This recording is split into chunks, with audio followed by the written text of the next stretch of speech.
Afloat with Henry Morgan.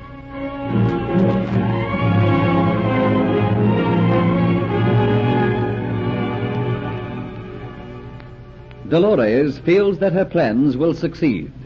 The Aztec necklet is almost once again within her grasp. Geoffrey Hunter has been taken and has disappeared, and so will be blamed by Captain Morgan for the theft of the necklet.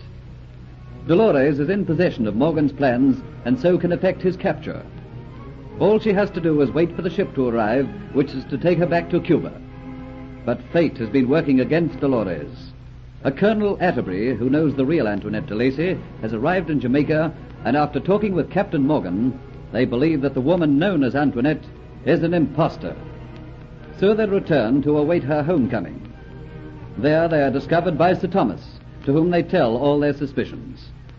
Together they watch Delores return, but it is too dark for the Colonel to identify her. Upstairs, Delores hears their voices and creeps down to hear them. She soon overhears their suspicions, and knowing that they can be verified, she escapes in a carriage. Hearing her go down the drive and seeing her in the coachman's seat convinces Morgan that she is an impostor and must be captured at once.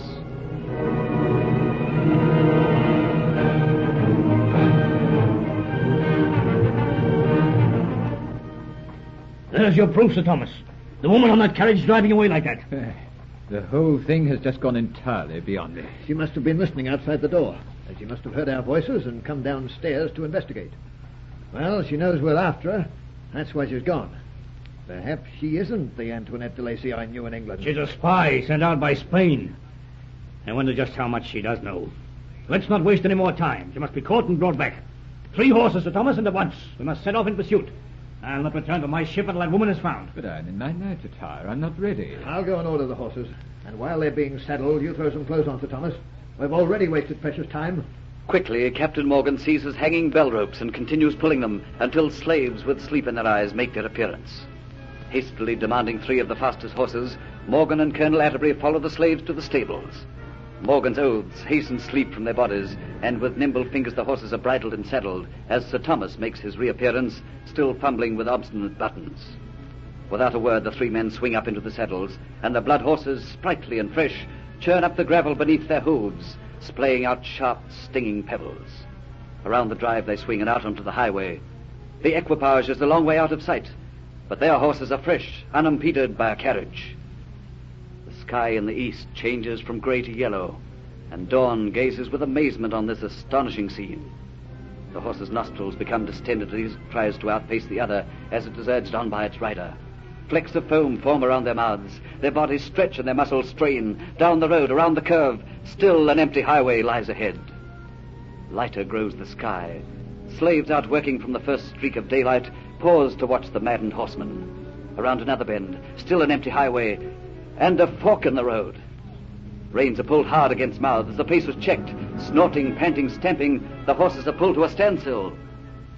Silence again, except for the awakening birds. Well, which way now? Don't know. I can't see from the tracks. This highway's too well used. Well, to me, it looks as though she went this way. Look where the gravel is sprayed out, as though the fork was taken at a very high speed. You may be right, Captain Morgan, but she could have gone the other way. Well, there's only one way to find out.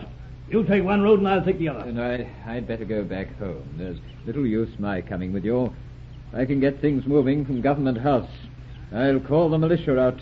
I'll have the island searched from top to bottom, from side to side. You can call out the soldiers in my name, Sir Thomas. The ones who came with me in the convict ship. Right. We're all better meet here at the crossroads again in 1 hour's time. If she's ahead in the carriage, we must catch up before then. Very well.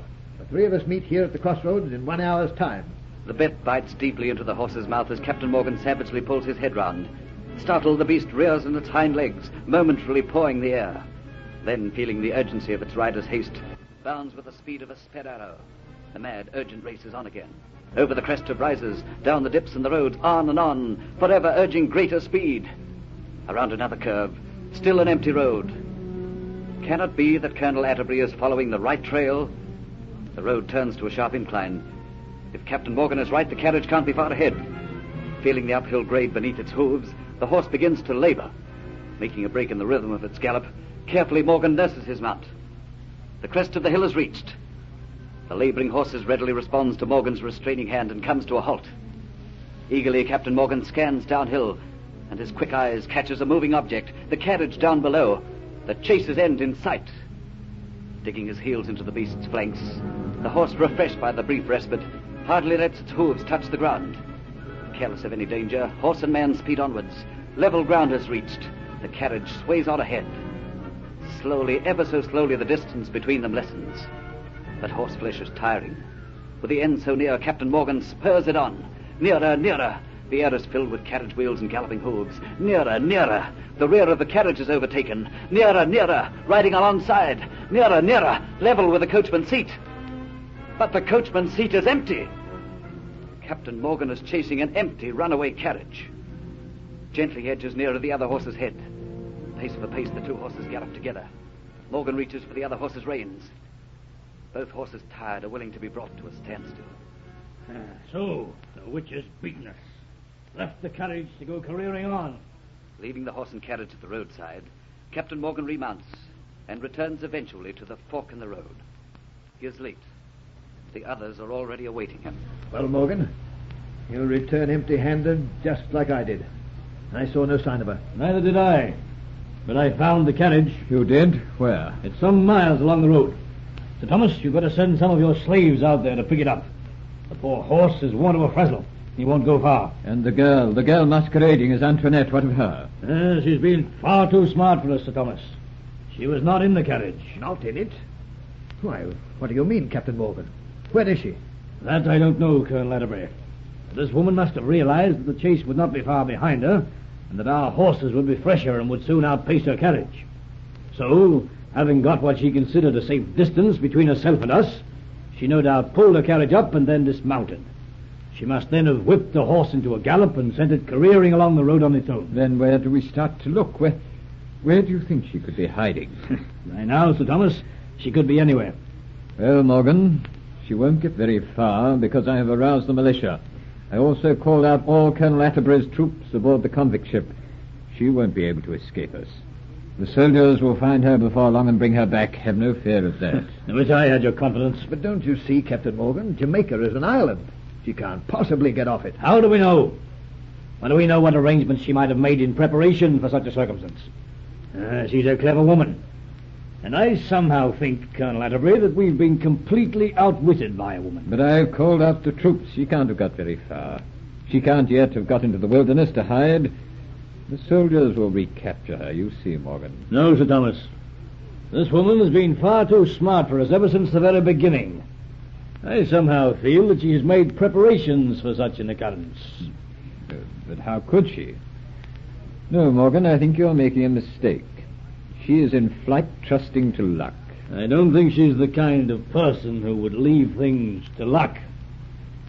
I can't help remembering everything that we know about this woman. What exactly do we know about her? Well, I'm thinking of how well she must have planned this whole thing. It takes courage and careful plotting to do what she did. To set out from Cuba masquerading as a kinswoman of the governor of Jamaica. Yes, there was very little that she left to chance. The only possible thing that could happen to expose her was the arrival of you, Colonel Atterbury. Someone who knew her in England. And it did happen. But that chance was so very remote, it was a chance that she had to take, and so she took it. Yes, there was very little, Sir Thomas, that she knew about your family, if you remember. Yes. Coming to think about it, she was always reluctant to discuss the family in my home. Yes, I can remember many conversations we had, and always when I mentioned it, she switched the conversation. There was always something else to talk about. Yes, I remembered all that, but at the time you didn't seem to notice it.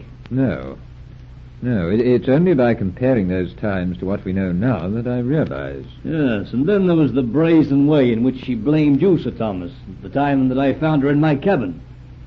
She told me that tale with such conviction that I believed her. And of course, she knew that I didn't trust you. There are dozens of incidents that I could call to mind that showed just how carefully she'd laid her plans and how little risk she was really taking. Now I come to think of it, that is why, Sir Thomas, that even the sudden plans for her escape will be made. In fact, I wouldn't be surprised if we never set eyes on her again. And can't you see the position in which I am placed? Why, Morgan, When this becomes public gossip in Jamaica, I'll be the laughing stock in all Port Royal. I'm not at all concerned about you, Sir Thomas. What is worrying me is my own future plans. I don't know what the woman knows of them. Maybe she knows too much already. That's why we must catch her. Now, just exactly what could she have learned? Nothing at all. Never have I discussed with her any of your plans. She knows absolutely nothing. By heavens, I know what she might have done and to where she might have gone. That woman formed a great attachment with Geoffrey Hunter. Do you remember? I wonder could she have gone back to my ship, the Flying Gull, to see him. Sir Thomas, Colonel Atterbury, let us return to the Flying Gull at once.